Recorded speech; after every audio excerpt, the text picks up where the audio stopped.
Stalkers have a new tool for tracking and monitoring their victims. They're using mobile apps and digital surveillance software, better known as spyware. It can remotely access text messages, emails, and calls. Stalkers can also track their target's location and even turn on a device's camera and microphone. CBS News legal analyst Rikki Klieman is with us. Rikki, good morning. Good morning, Nora. You think about the positive aspects of these devices. You can use the GPS to track where your kids are. You could also track a cheating spouse. But how are these apps now being used in terms of victims of domestic violence? Well, what we've really seen is a morphing here. What we really thought of was the nanny cam or elder care or employers looking for employees who might be engaged in theft. And now this whole morphing has come down to two different aspects. One is what we think of as the GPS function. That is, where is your so-called cheating spouse going to be? Are they where they say they're going to be? But much more significant now is the real danger for victims of domestic violence, because it's not only finding out where they are, it's actually hacking into, through this spyware,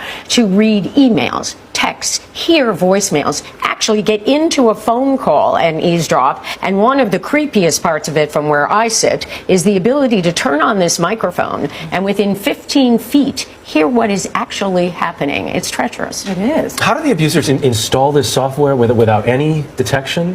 What happens here, Jeff, is this. First of all, we should say it is illegal to manufacture, it is illegal to advertise, it is illegal to sell this type of spyware in the United States of America. Obviously, that's the creation of it. It's also obviously illegal to use, because you're there for a stalker or an eavesdropper, or you're wiretapping. So how does it get in there? Right. So how it gets in is, if the stalker or aggressor, the person who wants to do a bad thing, can get a hold of that phone or computer for a very, very short time, this software can be installed. And they do it in very devious ways. Sometimes they can use their child. Sometimes they can go as far as using a repairman. The guy comes from the cable company or the electronics, the Con Ed guy, and therefore it gets installed. But one of the other things is, of course, people have become expert even at hacking into the computer. So all of these things become fraught with peril. Very interesting. I just wanted to give you this. If you look up the domestic violence hotline in the United States,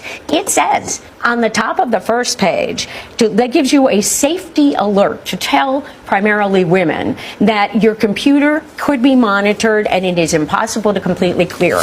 So the person who is being stalked, the person who may become a victim, has no idea it's on there. Yeah, I was stunned to see that NPR found that 85% of domestic violence shelters they surveyed said victims whose abusers were tracking them. Yes. That's how widespread this is now. It's really frightening. And we only have one prosecution that's big that we know of.